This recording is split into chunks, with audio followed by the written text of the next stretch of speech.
well in celebrating the 2022 International Women's Day.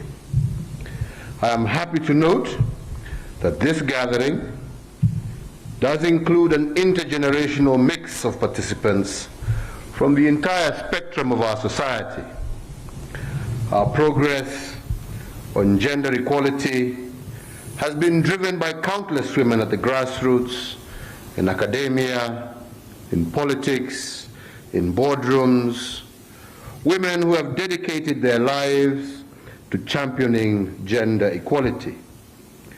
I salute today all of you who in small and big ways have done and continue to do your best to make Kenya a fairer and better place for your families, your communities, and the nation. As we look back on our gender journey over the last 10 years, and indeed over the 59 years since our independence, I do believe we have many reasons to celebrate. And let me just outline a few. Recognizing that education is a best buy for gender equality and empowerment, we have sustained a focus on girls' education and have now achieved gender parity at both primary and secondary school levels. Today, we are proud that every girl child has equal opportunities as the boy child to enroll in school, remain in school, and pursue a career of her choice. We celebrate also the major strides we have made on universal health care and the health gains that we have registered for women and children. Between 2008 and 2020, we recorded a significant decline in key maternal and child health indicators, including under 5 mortality, fertility rate, and maternal mortality. Further, life expectancy at birth has increased to about 67 years, with women living longer than men. So, Your Excellencies, ladies and gentlemen, women in Kenya continue to shatter the leadership glass ceiling. A year ago, I was proud to appoint Judge Martha Koome as the first female Chief Justice of the Republic of Kenya. 1/3 of my cabinet has been composed of women, some in strategic portfolios, including defense, lands, foreign affairs, energy, to name but a few. And an increasing number of women continue to assume positions of leadership in academia, but also in public and private sectors. We continue to strengthen women's economic empowerment with a focus on vulnerable but entrepreneurial women. And since 2013, through the Women Enterprise Fund, for example, over 20 billion Kenya shillings has been dispersed to over 1 million women enterprises across our country. And since the implementation of our new constitution in 2010, various legislations have been enacted to advance gender equality. Among the most notable is the Matrimonial Property Act of 2013, which safeguards women's property rights, the Land Act and the Land Registration Act, which secures women's land rights, the Prevention Against Domestic Violence Act of 2015, as well as the Election Offences Act 2016 to protect women against violence during elections. Ladies and gentlemen, it is notable, yes, that we have made significant progress in empowering our women folk, but we cannot say that we have achieved all our objectives, and therefore we cannot rest on our laurels. There are still outstanding systemic, structural, and cultural barriers, as well as regional disparities to address.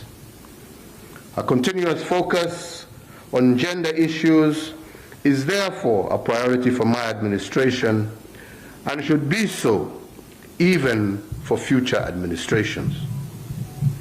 To enable girls from poor backgrounds to stay in school, we have ensured that at least 50% of scholarships are allocated to girls. In 2020, for example, out of 4,811